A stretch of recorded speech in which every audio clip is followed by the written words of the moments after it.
Hi everyone, it's Braden here at the channel Airless Quill 9.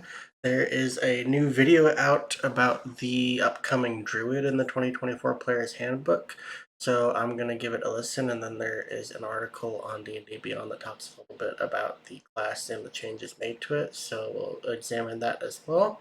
So we'll go ahead and get straight into it.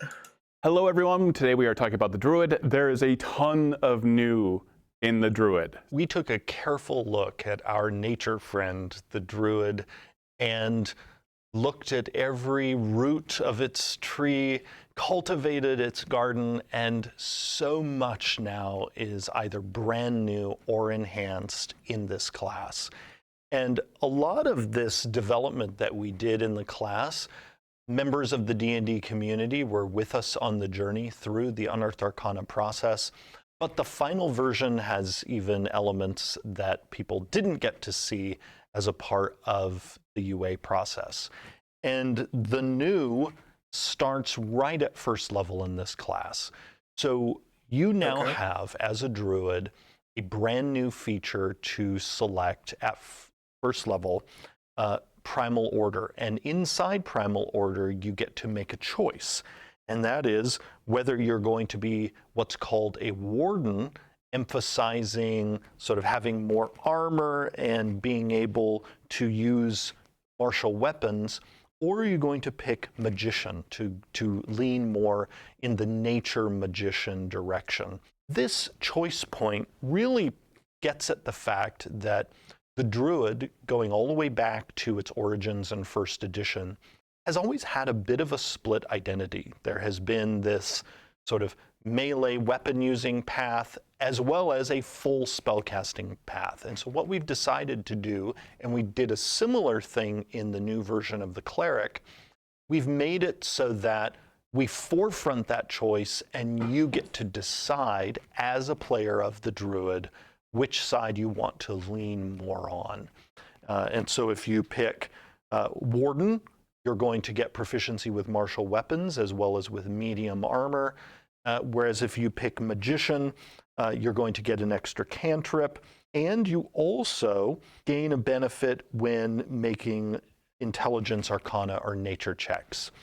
And this benefit is getting to add your wisdom modifier to those checks. So in a way, you're getting to use 2 ability scores when you make those checks. Oh, wow, okay. Because so they stack. They stack. So like if you're a magician druid and you make an intelligence nature check, you're adding both your intelligence modifier and your wisdom modifier. Oh, that's amazing. I love that. And that's really focusing in on the fact that this is a druid who is all about not only nature magic, but knowledge about the natural world and about magic itself. At first level, we've also enhanced the druid. Okay, I have thoughts already about this. So both those options sound very good. Warden giving proficiency with martial weapons and medium armor means that you can play a more warrior-based druid. So I like the idea of that. I'm assuming the base class, though they haven't said, would give light armor and simple weapons and shields. So that basically rounds out that entire persona. As for the magician option, I do like the idea of getting an extra cantrip and then adding your wisdom modifier to the arcana and the arcana and nature checks. However, I don't think the name is on point for the feature itself. Personally, I don't. I would have called it the shaman. That sounds a lot more druidy to it and really ties into that naturist aspect. I don't know if there's any like cultural things about that made that a choice that they didn't want to go with, but that I personally would have called it that. That would have just made a lot more narrative cohesion sense to me. So I like the abilities themselves, but I personally would have changed the name of magician to shaman. So that's my only comment so far. Druidic feature. This feature used to teach you the secret language of druids, which is called Druidic. But this now also gives you speak with animals, because we wanted to, right there at first level, we wanted druids to have an easier path to doing this very iconic thing for druids, which is conversing with critters. And in the art for this class, you see a druid there happily surrounded by all of his animal friends. Now, the spellcasting feature is also... Okay, so Druidic sounds like it got a little bit of a narrative change as well as a buff into it. So, yeah, you still get Druidic, which is base, but being able to cast Speak with Animals for free is pretty nice. That's a lot of nice narrative choices and role play opportunities being able to do that. So I enjoy that a lot. Still at first level for druids, and the druid spell list, like all of our spellcasting classes, has been reviewed, expanded, and this list benefits from the additional spells that are in this player's handbook. Now, at second level, the new keeps coming because we have majorly improved wild shape, which is such an iconic feature for druids. This ability to harness primal magic to adopt a beast form. So right off the bat, the major enhancement here is all druids can now wild shape as a bonus action. Right. This used to be a feature that belonged to the Circle of the Moon subclass, and we wanted to make...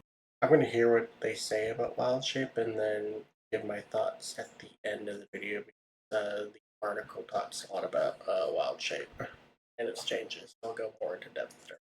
It easier for all druids, regardless of subclass, to transform into a beast should they decide to use their wild shape in that way. That's amazing. And this leads in, how I phrased it, into the other new thing at level 2, which is the wild companion feature. Because we also wanted to give people other things to use their wild shape on. Wild shape, of course, is fun to use to turn into animals, but sometimes a druid player doesn't want their druid to be turning into animals. And so we wanted to give you other things you could use your wild shape for, and Wild Companion right away gives you that, and that allows you to use one of your uses of wild shape to cast the Find Familiar spell, because we wanted to make it easier for druids to have a critter friend with them. This is a feature that we introduced in Tasha's Cauldron of Everything, but it is now migrated into the core so that now all druids have this option. Perfect. Now, there are other enhancements inside Wild Shape, in addition to it now being... I will say I do like Wild Companion, and it is very nice that they added into the base class now. Being a bonus action for all druids. We have also now made it so that druids can continue to speak while they are in a wild shape form. Yeah. That is nice. Because we've really embraced the fact that when a druid adopts a wild shape, they're not literally an animal. They are this very magical person, this druid who is simply appearing in an animal form. And so we wanted you to really be able to retain your character a bit more while you're in one of these animal shapes, so you can still participate in social encounters. even if you're there as a cat. We didn't want druids to feel like that when they shapeshift, they're now suddenly excluding themselves from certain types of encounters. As we go up in the levels with the druid, you're going to keep seeing new features because we didn't just add in that choice point I mentioned before in primal order at first level. You also then get carry-on options later on. Okay, I want to take a moment real quick to get away from the video and look at the changes to Wild Shape. And we'll look at the Moon Druid changes when we actually talk about the subclass. So for Wild Shape now, you can use a bonus action to go into Wild Shape instead of an action, which is a buff. The number of uses has changed, so it starts at 2 at 2nd level when you get Wild Shape, and then it goes to 3 at 6th level, and 4 at 17th level. This is pretty good. I understand why they took away the unlimited uses at 20th level, just because that is broken. And at that point, if you were to play a campaign past 20th level, then you'd basically be invincible. I mean, at least the base druid, or the 2014 druid was. So I understand why they did this kind of nerf, even though I don't think it is a nerf, because the way you punish Wild Shape now is instead of getting all expended uses on a short or long rest, since there's additional uses, you regain 1 on a short rest, all on a long rest. At 5th level, you get a feature called Wild Resurgence, which restores a use by expending a spell slot of 1st level or higher, and then you can also swap Wild Shape uses to give yourself 1st level spell slots. And I think you can only do that once per long rest, which is fine. And then at level 20, when you roll initiative and have no uses Wild Shape, you regain 1 use. So I don't think you're going to have much of a problem running out of uses, and you at least have a whole lot of options available to regain uses. So there shouldn't be a reason why you run out of Wild Shape. And I think this is good, but I think there's also a reason that they made it like this, because they have made some other changes to Wild Shape as well. So when you transform, you would assume the hit points and hit dice of the beast that you transform into. Now, whenever you transform into Wild Shape, you gain temporary hit points equal to your Druid level. This is because you retain the hit points you have from your class, and you don't drop out of Wild Shape when you lose these temporary hit points. You remain in the form until you either go all the way down to 0, or until you decide that you want to transform back out of it. So your Wild Shape is going to last longer. However, this is a bit of a nerf, because you're not going to have the amount of hit points that you would have had from Wild Shape previously. Granted, you do get more uses of Wild Shape, so you might actually see some this might actually balance itself out, because you can give yourself additional uses of Wild Shape as you get higher and higher in level. So I don't foresee this actually being an issue. I feel like it's going to balance itself out, and throughout the life of the class, because you're not going to have a whole lot of hit points in some forms early on, and then these temporary hit points are just meant to give you like a tiny little bit of a buff, but it will prolong your Wild Shapes, so you get more uses out of them, even though they're not as powerful as they once were. That being said, they have had some buffs based on the limitations here. You're no longer beholden to choosing a CR 1/4 creature at 2nd level that can't have a swim speed, so you can have a land speed and a swim speed, or just a swim speed, depending on what animal you choose. However, there is this new feature called known forms. So you choose a number of beasts that you basically have prepared that you can change into, and this just kind of like frees up the options that you have available, so it's a lot easier for you to become these beasts when you need to. So instead of having access to every single option in the book, you choose um, this number of known forms that you have. You choose a number of stat blocks that you have access to, and then you can choose from those options every long rest. So it just kind of frees up and makes it a lot easier for you to have the animal that you want to change into available in that way.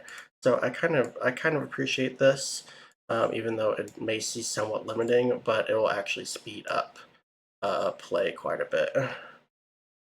The CR scaling is exactly the same. The only thing added is these number of known forms, as I've said, and then this small change to where you don't have to worry about uh, choosing a creature that has no swimming speed, because you can now. Um, this part here, when you finish a long rest, you can replace one of the known forms that you have with another eligible one.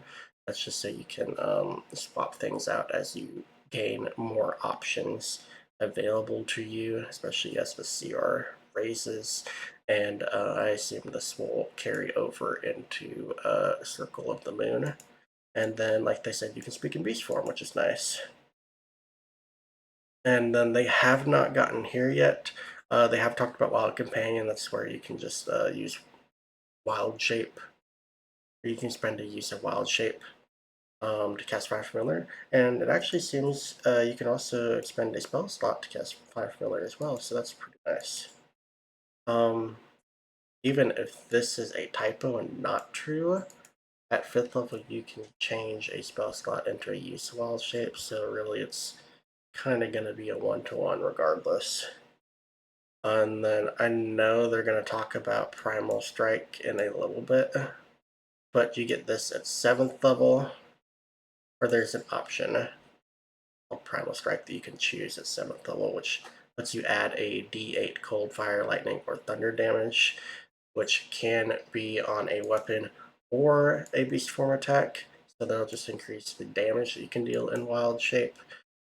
This will have more. This would definitely have more effect in Circle of the Moon than it would base Druid, but it does increase your damage potential either way. And then looks like this increases to 2d8 at level 15. So and then this just kind of goes a little bit in more depth, and we'll look at the Circle of the Moon when they actually get to talking about that in the video. So let's continue this. So when you get up to level 7, there is the Elemental Fury feature where you again get to decide, do you want to lean more in the direction of spellcasting or in the direction of weapon use? And one of the fun things that we did here is this later choice is not determined by your choice at first level. You can actually mix and match. Yeah. So even if you decided to go more the spellcasting route at first level, you could instead go the Primal Strike direction at level 7, or you could keep going in the spellcasting direction with potent spellcasting. Then at level 15, you get Improved Elemental Fury, and this improves whichever one of those options you chose for Elemental Fury at level 7. Now, before both of those, there's another new feature in the form of Wild Resurgence. Okay, he's just flip-flopping around. Which allows you now some flexibility in terms of how you use your spell slots and your Wild Shape uses where specifically you can give yourself a wild shape use by expending a spell slot. So if you've ever played a druid and you've been in the situation where I'd really love to shapeshift again, but I'm out of wild shape uses, but I have all these spell slots sitting around, well, now you have the option of converting an unexpended spell slot into a wild shape use. But it also, once per day, can go in the other direction, where you can expend a use of your wild shape to give yourself a level 1 spell slot. Now, the farming spell slots for wild shape uses, you can just keep doing that until you've run out of spell slots. Yeah. But the other direction of taking a wild shape use and turning it into a spell slot, that you can do just once and then need to complete a long rest before you do it again. It's very juicy with Elemental Fury, because as you said, you're adding your Wisdom modifier to a Druid cantrip's damage, or you're choosing to get extra damage when you're using Primal Strike in a melee form. And that continues into improved Elemental Fury, where your range of your cantrips significantly increases by 300 feet. Making a really nasty spell sniper, and then also Primal Strikes, the damage keeps going up. So you are more in the fight as this druid, and it just gets better and better, and you keep on getting to make that choice multiple times. I love one of those options. So you can really decide to lean into the spellcasting route or into the partial melee damage route. So either one seems like a good option, depending on the type of druid you want, which is nice that it's giving you the flexibility to choose between those. By the way, one reason in Improved Elemental Fury we increased the range so much there, if you choose potent spellcasting for your druid cantrips, is at level 18 you're going to get beast spells, which allows you to cast your spells even when you're in a wild shape form.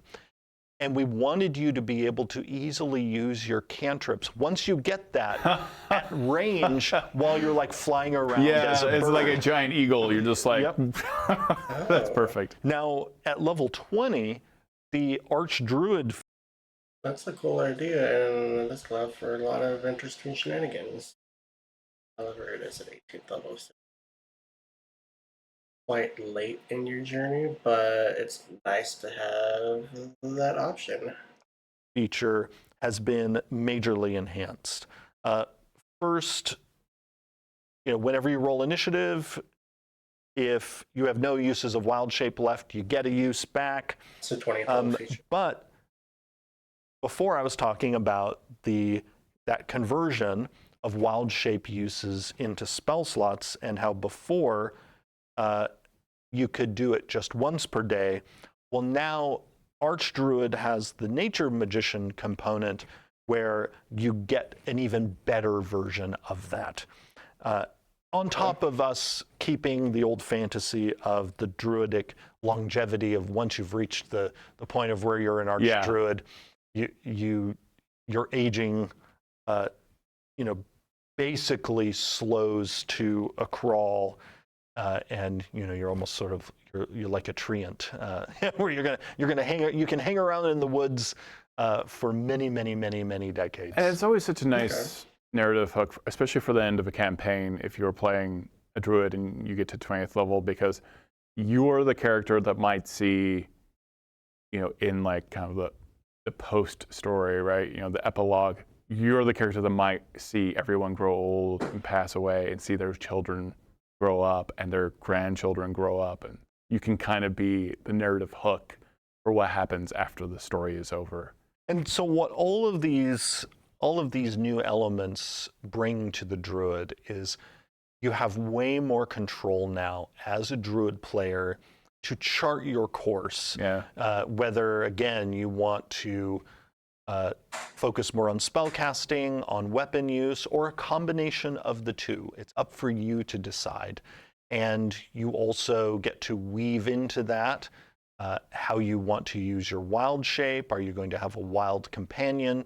You have more options as a druid than ever before. And you also have a new cantrip, Starry Wisp. Yes, the Druid, like all of our spellcasting classes, gets to enjoy some brand new spells. And in the Druid's case, there's not only Starry Wisp, but also the new Elementalism cantrip, which allows the Druid and others who have it to shape elements in various ways. And Starry Wisp, going back to it, is a really nice ranged cantrip for Druids. Let's talk about the Circle of the Moon. So the Circle of the Moon is the subclass of the 4 that is most concerned about wild shape. Yeah. This is the subclass that allows you to take the utility of wild shape and give it a reliable combat dimension. Because most Druids, they certainly could use wild shape for fighting, but often they're going to be better off relying on their spells in combat and using wild shape largely for utility purposes, whether it's to fly or climb or sneak into a place. Circle of the Moon, though, is all about changing into a beast form and fighting in that form. And so with that in mind, we have introduced a number of enhancements in Circle of the Moon. We've made it so that in their circle forms feature, their AC is more reliable than it was before. Because before, when they transformed into a beast, they had to use the beast's AC, and sometimes the beast's armor class was actually lower than the druid's armor class. Right. And because we want you to be able to comfortably keep fighting in your beast forms, even at higher level, we introduced this new ability to use either an AC equal to 13 plus your wisdom mod, or the AC in the beast, whichever one is higher. Yeah. So that you can hopefully withstand those hits in your beast form. You also gain temporary hit points now when you transform. Now, this is true actually of all druids when they shapeshift using wild shape, but the Circle of the Moon druid gets even more temporary hit points. And the gain of temporary hit points in wild shape replaces what it used to do with beast hit points, because it used to be that in wild shape that you would transform into a critter and essentially have a new hit point pool. Yeah. And then when that critter's hit point pool got zeroed out, you would then move back to your other hit point pool. That actually created a number of issues for other parts of the game system, because there are a number of things in the game that are triggered by someone dropping to 0 hit points. Right. And we didn't actually want those things to be triggered when a druid's beast form reaches 0. Yeah. So we've made that system issue go away by now having wild shape simply give you some temporary hit points when you transform, but you keep using, as a druid, your own hit points. And you can maintain that form using your own hit points. Yes. So when those temporary hit points go away, it doesn't knock you out of the form. So wild shape now also, for all druids, lasts longer than it used to, because you used to be knocked out of the form when you lost the hit points of the creature. And that combo, of course, still is not the case because you don't have that creature's hit points anymore. Right. I wonder if there's still a time duration on wild shape. Say anything about that?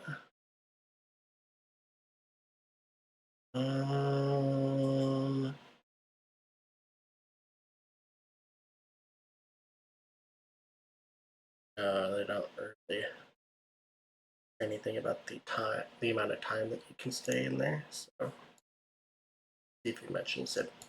You simply get temporary hit points, and as you mentioned, you are not knocked out of wild shape when you lose those temporary hit points. The Circle of the Moon now also has a feature that called Circle of the Moon spells that gives them a list of spells that they can cast even while they are in their beast forms. This is a fun new enhancement for them. They used to have the ability, while they were in beast form in 2014, to heal themselves while they were in beast form.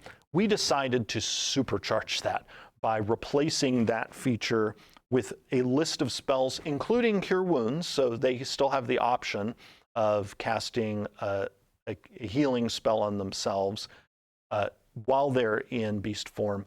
But now they also, of course, have the option with that spell to heal somebody else. They can also cast Moonbeam, Starry Wisp, and at higher levels, Conjure Animals, Fount of Moonlight, which is another brand new spell, and Mass Cure Wounds. We did this because we wanted there to be also more of the moon flavor in Circle of the Moon. And so you'll see throughout that you're not only transforming, but you are essentially illuminated by this lunar magic. And the reason why we've always associated the moon with the shape-shifting of this subclass is partly because of the classic folkloric thing of the moon, you know, causing werewolves and others to transform. Yeah. And that's why those two elements are combined in this subclass. So at higher levels, you also now have the option of having your beast form attacks deal radiant damage. Again, this sort of, this lunar theme. And also you have enhanced saving throws. You will also then at level 10 with Moonlight Step, you can start teleporting as a bonus action while you are really leaning into the power of your subclass. And one of the nice things about... On top of that, you also get advantage when you do that teleport and on your next attack. The nice thing, too, about Moonlight Step is this does not require you to be in beast form. Because we wanted to make sure that you also were getting a feature that wasn't relying on beast form. Right. Even though this subclass is primarily about using wild shape, we wanted you to have at least one cool thing you could do even when you're in your non-beast form. Yeah, and then there's no traffic jam of you trying to turn into your beast form ahead of time if you wanted to use this ability, because those are both bonus actions. Then at level 14, you're going to get lunar form, which means that when you attack in a wild shape, you're going to deal extra radiant damage. And also, when you use that Moonlight Step ability, you will be able to not only teleport yourself, but one willing creature. So bring along a friend. Yeah. Okay. Perfect. All right, let's talk about Circle of the Land for the druid. Okay, so that was the Circle of the Moon that they just finished talking about. So it looks like for this, at 3rd level, you get circle forms. The big change about this is your AC in beast form becomes 13 plus your wisdom modifier unless it's already higher than that in the beast form, which is a nice buff. It's going to make you a lot more tanky in your wild shapes. And then this change, you get 3 times your level and temporary hit points when you assume a wild shape form. So that will just make sure that you're able to stay in that wild shape longer, which is good. No, they don't mention being able to. Oh wait, that's I was thinking of the feature where you can become higher CRs. They don't say anything here about it, but I assume this is still going to be a part of the improved circle forms feature. This is something that they're doing for all classes, so this is not new. All subclasses now start at 3rd level. Also at 3rd level, you're going to get Circle the Moon spells, and based on what he was saying, you can cast these particular spells that you get from the subclass in your beast form. So that will be a nice thing, especially since you can cast Cure Wounds, which I have heard from other videos that I've seen on YouTube that Cure Wounds is now going to deal a 2d8 per spell level. So that will be a very nice buff and just maintain that tankiness that you will get as a part of this subclass. Improved circle forms. You can replace the normal damage of a beast attack to radiant damage if you need to, so that'll just help with bypass resistances because they don't really deal with magic damage anymore in this version. Moonlight Step, this can be used in and out of beast form, which is nice. It's a bonus action to teleport 30 feet, and you get advantage on the next attack roll that you make before the end of your turn, which is really good. And then Lunar Form is just a big buff. So yeah, this would be pretty good. So depending on what level form you can turn into, which at 15th level, BCR 5 creature, let's say an elephant, you could hit someone with a gore, and then as your first attack this turn, you could also deal an additional 2d10 radiant and 2d8 elemental damage. So this will just make sure that you're a lot more potent in those animal forms. So overall, this seems like some good changes. Making sure that you're good. So exit out of that, and we'll look at the rest of the changes here. Druid. Circle of the Land is the Druid subclass that is all about your spell casting. And we have enhanced this subclass in a number of significant ways. One of the biggest ways we have enhanced it is right away when you get the subclass. It used to be that you selected a type of land that your druid was connected to, and that gave you an expanded spell list. It was cool, but it meant you were sort of locked in. And we really wanted to amp up this sense that as a member of this subclass, you are kind of like the ultimate nature magician. And so to support that, we've now made it so that every time you finish a long rest is when you choose the type of land that you are connected to. Oh, nice. Okay. And so now, every time you finish a long rest, Nice you change. choose arid land, polar land, temperate land, or tropical land, and that gives you a set of spells that are available to you for that day.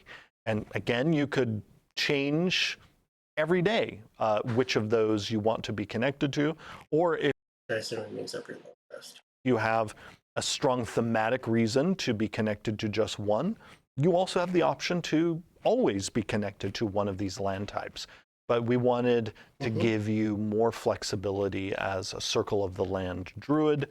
And we also, in creating these 4 new lists, also optimize them so that they each have sort of spicy, really good reasons for you to select them. This is one of my favorite abilities. We have Land's Aid. So Land's Aid is a brand new feature in Circle of the Land that gives the Circle of the Land druid a new way to use their wild shape.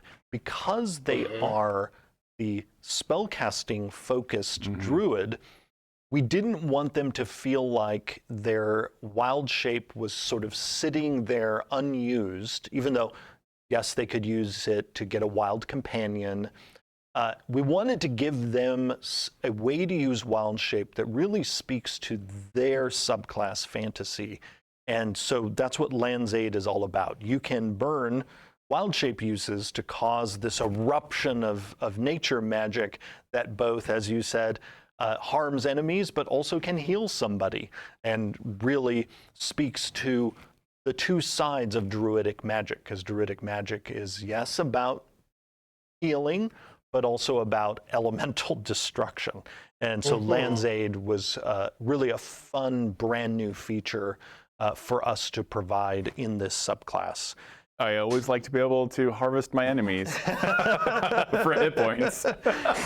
But then we keep going on really leaning into the Circle of the Land being a consummate nature magician in natural recovery.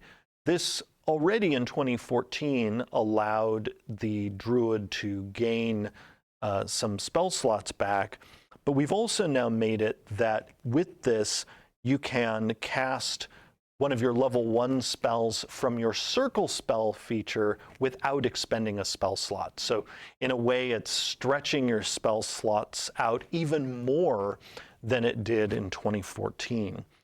Then in Nature's Ward at level 10, you not only are going to get a damage resistance that is associated with the land type you chose for your earlier feature, Circle of the Land spells, but you are also now immune to the poison condition with this feature. Real quick, go back to the amazing flexibility this subclass now has, because not only do you get to choose the list of spells that you're getting each day from your Circle of the Land spells feature, but when you reach level 10, that choice each day then is also determining a damage resistance that you're getting.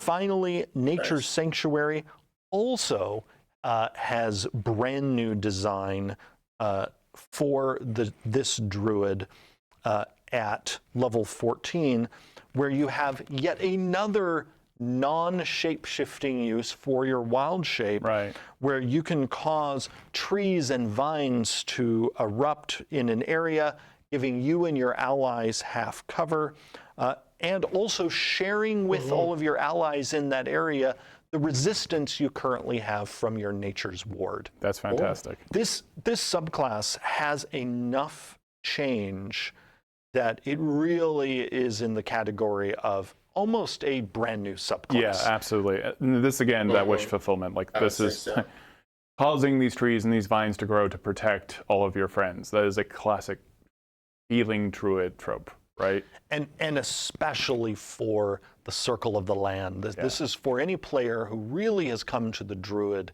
to lean all the way in on the nature magic. And this druid in particular, if they wanted to, could burn through all their wild shape uses and never turn into an animal, or turn into an animal. It's player's choice. A very easy autumn Halloween vibe. Druid, if you wanted to play it that way. Let's talk about Very nice changes. Sounds like it's a lot better than the version that was 2014. So very excited to see that. the Circle of the Sea, which is a brand new subclass in this book. So this subclass is all about not only channeling the magic of oceans, but also of storms. Yeah. We realized when we were building out the quartet of subclasses for every class in this book, that the Druid, with its Circle of the Land and Circle of the Moon, and then we also knew we wanted to bring in the Circle of the Stars, we were missing when it comes to sort of the terrestrial side of the Druid's fantasy. We were missing a subclass that had to do with oceans. Yeah. And so that's what this subclass is all about. And so you see that in the Circle of the Sea spells that they have access to, where again, it's this mix of aquatic and stormy themes. And we wanted to connect these two because not only are storms so often associated with oceans in our world, we also wanted to make sure that this druid had things in their kit that are useful even when they are far away from a body of water. Essentially, the storm component was critical to make sure we did not have an Aquaman problem, because that is always the danger. That is always the danger.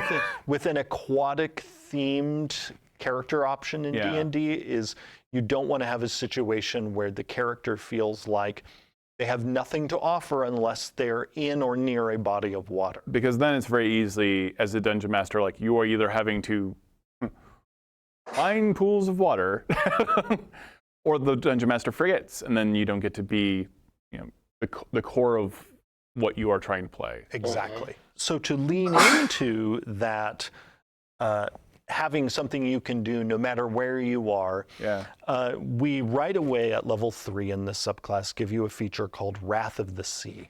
And just as the Circle of the Land has ways to use their wild shape that are other than transforming into an animal, and we'll see this theme repeated yet again when we get to Circle of the Stars, the Circle of the Sea Druid can expend a use of wild shape as a bonus action to manifest this sort of swirling, stormy ocean spray around themselves that relies on, like the Paladin's aura does on the new Emanation area of effect. While this is blasting around you, you can, once per turn, cause it to sort of storm up and force a target to make a Constitution saving throw. And if they fail, they're going to take some cold damage from this very chilly ocean spray, and you can also potentially hurl them away from you. So very dynamic. It's essentially a way for you to bring the ocean with you. Yes. This is also a way that we are avoiding the Aquaman problem. Yeah. bring it with you, my friend. And it's a great spell list too. We've got Fog Cloud, Gust of Wind, Ray of Frost, Shatter, Thunderwave, Lightning Bolt. Yes. Water Breathing, Control Water, Ice Storm, Conjure Elemental, Hold Monster. Like, these are all fantastic spells. Those are good spells. Yes. Yeah. This was the Circle of the Sea Druid is going to be extremely formidable. Yeah. And you see that at level 6, where then your Wrath of the Sea emanation gets even bigger. So you will have even more target options as your little mini ocean blasts people around you. It increases by 10 feet. Yes. Which is quite a lot. Yeah. And then you also gain a swim speed equal to your speed. You are layering on more to your base abilities here. And then that theme continues at level 10 with Stormborn. While your Wrath of the Sea is active, then you also gain a fly speed equal to your speed, and you have resistance to cold, lightning, and thunder damage. So you're just going to turn into this walking, swimming, and flying storm with swirling ocean waters around you. And then at level 14, with the feature Oceanic Gift, you now have the option to manifest that moving oceanic storm around somebody else. My wife and I are very obsessed with the fog. John Carpenter's The Fog. We're like, ooh, we can make a really creepy druid out of this one, where it's this fog constantly swirling around you. Well, welcome to Circle of the Sea. Yeah. Circle of the Stars is... Okay, so Circle of the Sea sounds very nice and has a lot of options available to it. Sounds like they did a good job designing that, so I'm looking forward to it. A really lovely subclass that we introduced. Circle of the Stars is one of my favorite subclasses for Druid. In Tasha's Cauldron of Everything.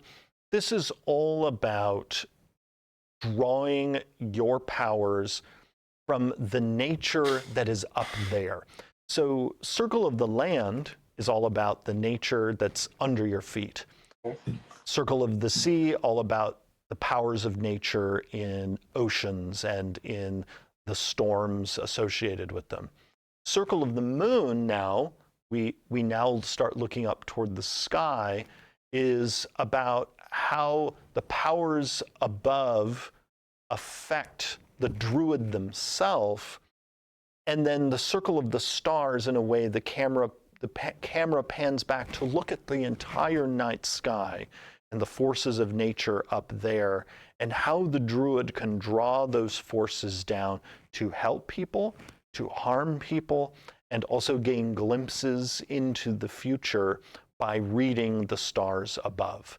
Other than shifting the levels around so that you get the subclass features at level 3, this is largely going to be what people saw in Tasha's Cauldron, but again, just But enhanced by the core class. exactly. So the Circle of the Stars in this book is now better because of the core class that it is attached to. Right. Because you can now take Circle of the Stars and integrate it with those choices, those primal order choices you're making in the base class, how you're deciding to use your wild shape. And Circle of the Stars, of course, gives you yet more ways to use your wild shape as you manifest different starry powers based on the constellations you decide to manifest. I think even people who have already been playing Circle of the Stars are going to feel that this is the best version of the subclass they've encountered yet, because again of how it benefits from the new Druid base class. I also like the idea of a benevolent stars druid out there, the light that is in the darkness. But in between those stars is the great old one, Warlock, lurking around. And of course, you want to bring everything back, Bring it back to the Warlock. It's not all about the Warlock. It Todd. is. This is clearly the enemy of the Warlock. It's not a PvP game. Yeah. They're friends. Awesome. Thank you so much. Lots of huge changes for the Druid. I know people are extremely excited for these. Circle of the Stars is very good in its original form, so I'm not surprised we didn't make a whole lot of changes to it. The only thing I could think that they did is maybe they gave it some more spells, since all the other subclasses have additional spells. I'm sure it retained a lot of its core functions. So we'll have to see more in depth when that comes out. The new player's handbook is But it looks like that's the end of the video. So looks like Druid received a lot of good changes. I'm sure some people are going to be upset by the changes to wild shape. However, I do think that they were done for the health of the game, and it'll be a lot better for players to play this Druid than the other one. It's going to be a lot more balanced. So I do like what I've seen so far. So thank you all for watching. If you enjoyed the video, like and subscribe to my channel if you want to see more of this content. Until then, have a great rest of your day. Bye.